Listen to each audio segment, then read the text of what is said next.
แซ่บบ่จะเห็นจะเห็นแซ่บเลยแซ่บอยู่บ่แกงน้ำไหม้ได้เป็นอยู่บ่แกงน้ำไหม้ตัวชุดยอดไม่ได้เดี๋ยวมาได้ชุดยอดเลยมาดองพักเจ๊น้ำมันเป็นกันเจริญแล้วโอ้ยเนาะคิดพิษเลยจ้ะเบิ่งเก่งน้อยบ่เป็นชีวิตแล้วเนาะได้กินได้พูดได้ทุกอย่างว้าตัวเห็นว่าภาษาลาวเขาว่าเซฟแล้วนะเนาะสิบทานใหม่ดิไม่ความประเก่งจริงอีกโอ้ยง่ายแกหาไฟเพื่อเปลี่ยนเทียนใช้จะทำเนี่ยลกกาแล้วได้เนี่ยพ่อท่อเห็นหน้าก็ได้พ่อท่อลกกาดำหน้าก็เป็นอีกโอ้ยเกี่ยวเข่าดิปุ๊บเป่าเข่าไปเป่าเข่าดิเป่าเข่าเพี้ยนถ้าโกนบ่าวครับแบบเป่าเข่ามันจะโลจะว่า50 โลแม่เลยเดี๋ยวจะกระเบื้องนะชาตัวเองแน่จะโอ้ยเขาเก่งเขาก็แบบโย่กินได้เราเขามันโย่มาขึ้นเขาก็ว่าจะกันใดเกี่ยวมือโอ้ชอบคนกับมือเจ้าไปคิดไม่ได้เจ้าไปกินยังคือบุมือฮะโอ้ยก็กินข้าวกินข้าวเลยข่อยย่อล่ำสอบล่ำใดคือมือเงี้ยโอ้ยยาวคนปากเก่งแห้งก็ได้หอนเพียเนาะชอบคนได้ขึ้นตอนนั้น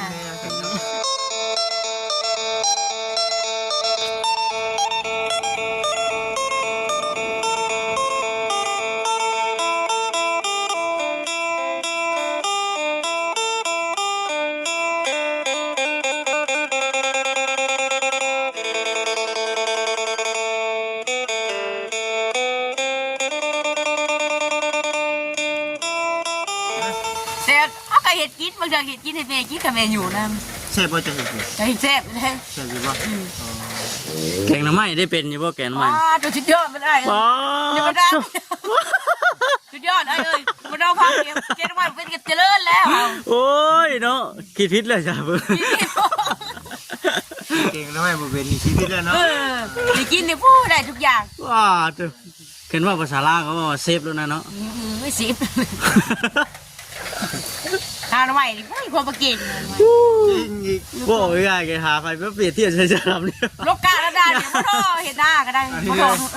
ลกกาดำหน้าก็เป็นอีกโอ้ยเกี่ยวเข่าดิปุ๊บเป่าเข่าไปเป่าเข่าดิเป่าเข่าเพี้ยนถ้าโกนบ่าวครับ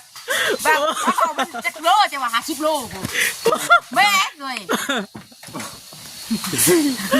เดี๋ยวจะกระเบื้องนะชาตัวเองแน่จะโอ้ยเขาเก่งเขาก็แบบโย่กินได้เราเขามันโย่มาขึ้นเขาก็ว่าจะกันใดเวียกผู้ชายเวียกผู้หญิงเนาะลงค่ำเลยนะโอ้มาชนเลยไม่ชนยังเบรกเลยอย่างนี้กันโอ้ยง่ายกับเขาเบาเอ้ยบ่โอ้ยง่ายกับเขามันเบรกขั้นเบรกไทยกับมอเตอร์เขาอ่านที่บอกว่าโอ้ยง่ายกับเขาใหญ่มากก็เบียกนะเนาะระวังเห็นเวียกหลายคือผู้ได้ลูกโอ้ยผู้ได้ก็บอกมันลูกย้อนว่าเขาย้อนโอ้ยไฟเบากันวะโอ้น้องโซดำนี่เนาะคนเก่งเลยอันว่าเราเห็ดเวียกเก่งนี่บ่แปลกเมื่อใดที่เราบ่เห็ดเวียกเนี่ยมันสิแปลกแปลกมีสักมือบ่สิแบบมีขี้ข้านนี่ก็บ่ได้ขี้ข้านเนี่ย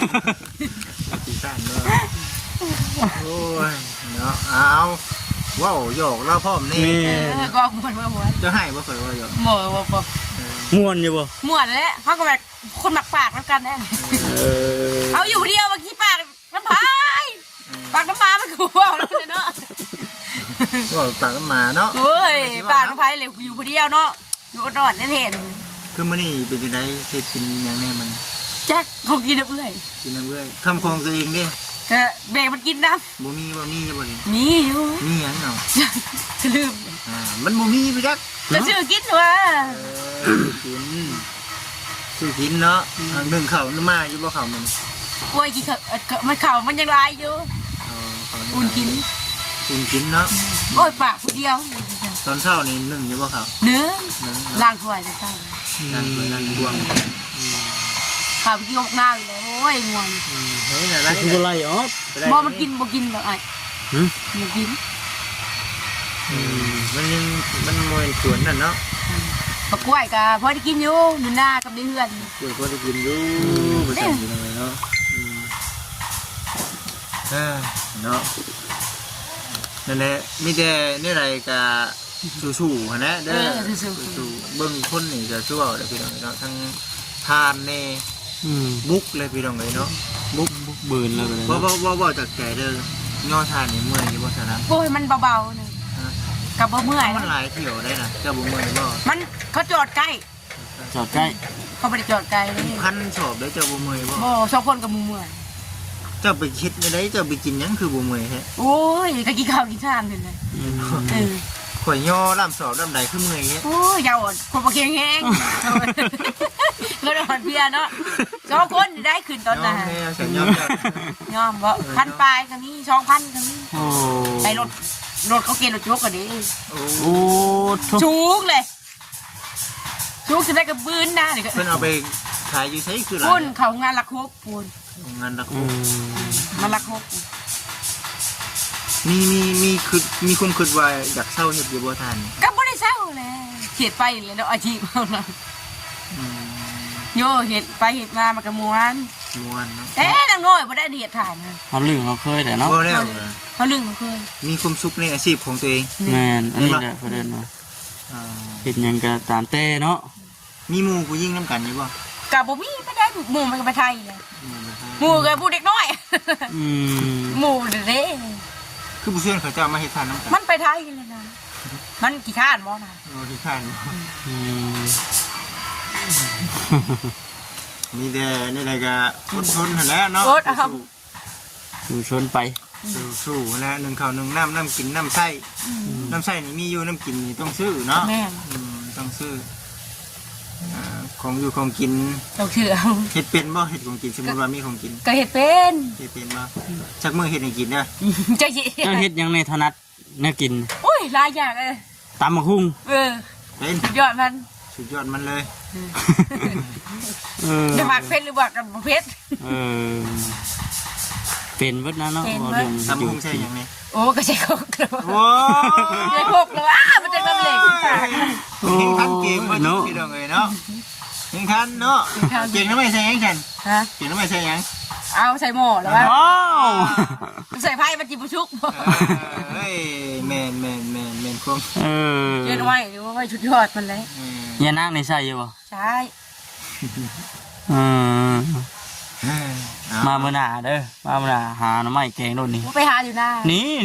ห มั น่อไม้ นี่ใช่ป่ะมันนี่ จักเร็ว บ่มีไว้ใส่หยัง บอมหน้า อืม แม่แอน ไก่บ่อยู่นะ ก็บริไกลหน้าก็เสาในอ้อยบนนี้ก็เสา อืม เอาพี่น้องเอ้ยเนาะคือสินี่แหละเดี๋ยวเบิ่งก่อนว่าสิแนวใดเดี๋ยวมื้อหน้ามื้อในก่อนเด้อสิมาเยี่ยมมายามอันนี้ก็กินมีแล้วบ่ได้นี่เนาะแม่นบ่กินมีนี่ก็แล้วเนาะ แม่แม่พอเดียวเนาะ ผู้เดียวอยู่แบบง่าย อยู่ปะอยู่หน้าก็ไม่มีน้องป้าแม่บอกให้ไปเอาอยู่กับบ่ได้มีหน้าไปเอา ๆอืม คนเดียวเนาะ อยู่เดียว วันเฮก็บ่เป็นบัด ว่ายเขาไม่ได้ผ่านเธอ อ๋อ อืม ว่ายลายได้ปลาอยู่หน้า มาอุ้ยได้ไปเอา มีลายแล้ว ดีแล้วเนาะอดเอาเนาะบ่มีก็กินก่อน ก็โบดโถ บ่ต้องดี คันช่วงแม่ป้าแล้วก็ลุงเอ้ยฮิขมุมอยู่เวียกอยู่หน้าแม่ เออ เด้อจังว่าก็บ่มีหยังหลายดอกเด้อมื้อนี้ก็มาอัปเดตให้กับกับน้องเบิ่ง แวะเข้ามาเยี่ยมแวะเข้ามาดินน้ำ ยาม บางทีเราว่าทาติตามคือวินเรา แม่นบ่ไปติดตามทางใด จะเลยเด็กว้าวใช่เขาอยู่ว้าวว้าวเอาว้าวพี่ยังบอกคือบ่หายใช่เขาเอา เจ้าให้เป็นบ่ โอ้ใหญ่แล้วมันสิหายเนาะ แย่ก็บ่ให้เลยบ่ จะลองหายลงเบิ่งดูฮะ บ่เคยหายจะหายพายไปตาย เอ้าไม่ก็ได้ก็ว่าให้ได้อยู่ ให้ดี เขาว่า ให้ดีใจ บ่เคยเฮ็ดกระเจ้าวัดหายเลยผู้ชม แล้วก็ง่ายๆก็ดีใจอยู่แต่ว่าบ่ให้ บ่หายได้ ดีใจอยู่ครับบ่ให้ บ่ เออ เมื่อที่จันนึง เนาะคือเราเลยนั่นแหละ เป็นว่าเพื่อหาย ก็เป็นว่าเนาะ โอ้ย มีแต่ว่าเนี่ยใดก็อดทนเอาเด้อสาวดำเด้อ อยากดีใจอยู่เนาะเข้ามาเยี่ยมที่กันเนาะ ก็ดีใจอยู่ เออ มีคนปากคนว่า มี นะ ปากคนว่าน้ำปกติแต่เก่านี่ อยู่ผู้เดียว อยู่ผู้เดียวบ่ค่อยได้ปากได้เว่าน้ำไผ บ่ได้เปล่าจะบ่บอกกับเอื้อย อ่า ไปใช่มีแต่ว่าเดี๋ยวสิได้จบคลิปก่อนเดี๋ยวถ้าบอกก็บ่ตาเพิ่นบ่เคยมาหาเจ้าสอนชุเพิ่นพังได้ว่าเป็นหยังคือต้องได้อยู่คนเดียวเด้อ ที่ผ่านมานั่นแหละ สอนเว้าชุเพิ่นพัง การมากันลำบากได้อธิบายมาเจ้าก็บ่ว่าสัมภาษณ์ ฮะ ก็ลำบากได้ที่ผ่านมา บ่ ที่ผ่านมา ไม่มี ก็ พ่อ ลำบาก ไม่มี มีพ่อมีแม่ มันก็ถูก คนถูกเลยแม่นบ่ แม่ เออ แม่คนตกหล่น คนถูกหล่นเลยตอน แม่ก็จะค้าสาบทุ่มไปใช้ นี่จิตใจนี่ก็นั่นอยู่เนาะ แม่คือมือเด็กก็บุคือท่าเลยบริคินห้องใหญ่เลย แง่ได้มั้ย เขาก็คือในใจก็คือบุขาวในท้องฮั่นเขาเกิดมาพี่จันมา คือในใจอยู่เนาะ คิดนะเนาะ ก็คิดนั่นเยอะมันอยากให้เนาะไอ้ เอามีแต่ว่ามื้อหน้าสิเข้ามาดินมาเยี่ยมมายามไม่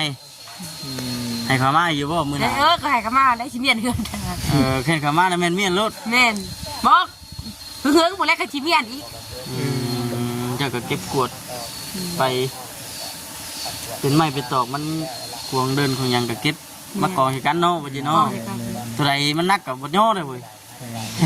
ได้แล้วเนาะไปใส่ชาวดำนะสบายดี ส เด้อบ ายดี เจอใครไปทางไหนอีกวันนี้ อยู่นี่ได้เจ้าก็อยู่นี่ได้เด้อ แม่น กูได้เป็นสบานเดือนนะพี่ ไปวันนี้พี่น้องเนาะหลังจากที่เราได้ถามไทยทั้งสะดำเพิ่นว่าหยอกว่าหัวกัน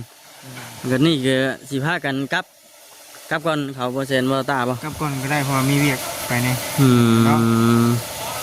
ใส่มาแล้วป่ะ พุ่นแล้วเฮาก็ย่างพุ่นแล้ว ปลูกเสาเรามันได้ที่เราเลยเนาะ เสาสะดำเพิ่นกำลังสิ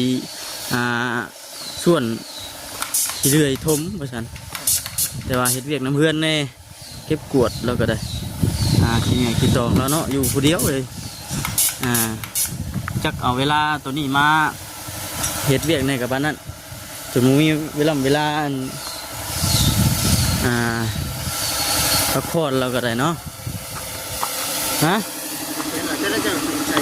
พอไปพุ่นแล้วปะโอ้ยหอนทุกมันร้อยกระสอบเบิ่งเลยเนาะงาผู้เหนืออยู่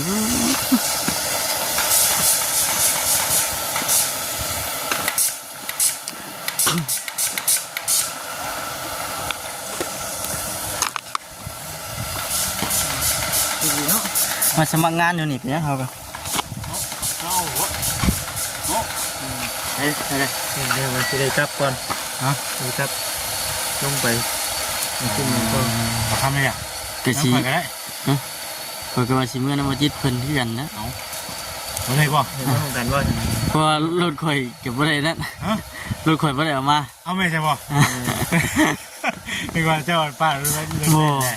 เมื่อเช้านี่เมียมาส่งเมื่อเช้าโอเคเป็นยังไม่จะเมื่อหนามาได้เพื่อแล้วไม่ใช่ว่าเมื่อนั้นเอามาสนใจบ้านโอเคจะพอดีเด้อเดียวกันนะผู้การน่ะเมื่อหนาเมื่อได้เพื่อแล้วไปน้ำเนาะเป็นยังพอดีทั้งที่ดำชิมมืออันนั้นมีเวียกนะข่าวว่าโอเคเป็นยังไปใช่สบายดีด้วยไปทางด้วยสบายดีป้าจะไปนอนเนาะเฮาก็ได้สิพากันเดินทางกลับก่อนเมื่อหนาเมื่อไหร่เพื่อจะได้มาเยี่ยมมายามมาดินน้ำเพิ่นอีกอันนี้น่าจะเป็นวัดเป็นวัดปะอันนี้น่ะบนเอื้อยแล้วปะจิตเอื้อยสาวดำแต่ว่าเพิ่นมีครอบมีครัวอะไรก็เลยแยกมาอยู่นี้พี่น้องเนาะแยกมาอยู่กับผัวกับลูกแล้วเพิ่นมีครอบมีครัวอะไรแต่ว่านั่งดำเราอยู่หันคนเดียวนะจะกี้ก็อยู่น้ำกันแต่ว่าพอมีครอบครัวแล้วก็แยกย้ายมาอยู่ทางนี้โอ้ส่งแต่มะขามเลยพี่น้องดกจัง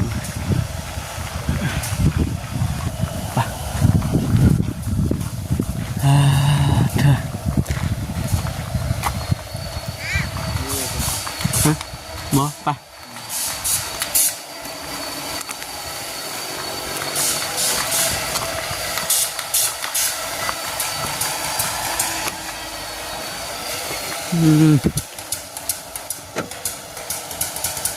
กำลังอยู่ในช่วงคำแรงๆพี่น้องเนาะนี่ก็เป็นงานใหญ่เลยนะแม่เพิ่นเอิ้นว่าได้ไรเพิ่นพงเลื่อยบ่เพิ่นเอิ้นพงเลื่อยเลยเนาะกองใหม่เพิ่น37เรื่องเตาเรื่องทานมืดใหม่พี่น้องเนาะเฮ็ด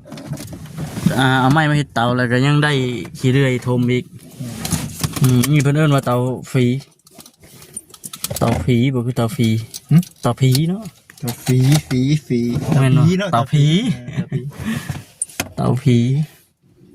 ภาษาบ้านเฮา โถเพิ่นว่าเฮาอยู่ คำอีกจังหน่อยก็น่าสิเห็นนั่นสะดำแล้วส่วนขี้เดือยถมอยู่แต่ว่าเอา เดี๋ยวไปสักมือก่อน จากมือก่อนมือหน้ามือในพุ่นแหล้ว นะมื้อนี้ก่อน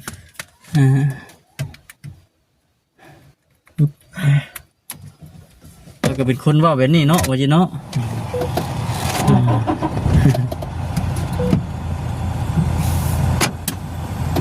จังไดก็มีแต่ว่าติดตามเบิ่งไปน้ำกันเด้อพี่น้องเด้อเนาะเข้ามาเบิ่งมาชมแล้วก็อย่าพลาดกดข้ามโฆษณา ไปพี่น้องเลยเนาะ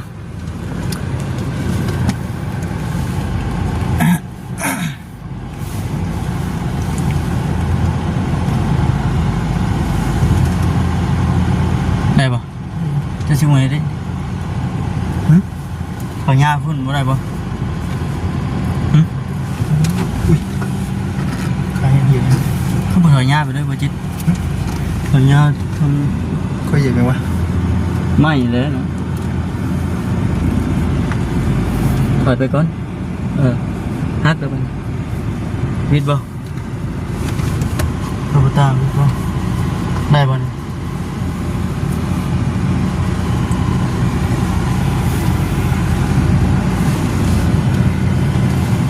ขยับเอาเท่านั้นหน่อยพ่อ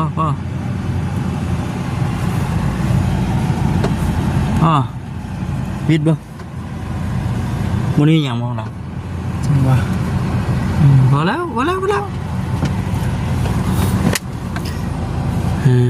เธอเป็นโฮมเลยอีกแผนกนั่นก็เพิ่น เป็นผู้ชาย แผนกผู้ชายอันนั้นเพิ่นเฮ็ดแบบเฟอร์นิเจอร์แบบเฮ็ดโต๊ะตั้ง ตัวพวกตั้ง โต๊ะพวกตั้งอันซอยไม้ตัดไม้แผนกผู้หญิงเพิ่นนี่คือเลี้ยงอันพื้น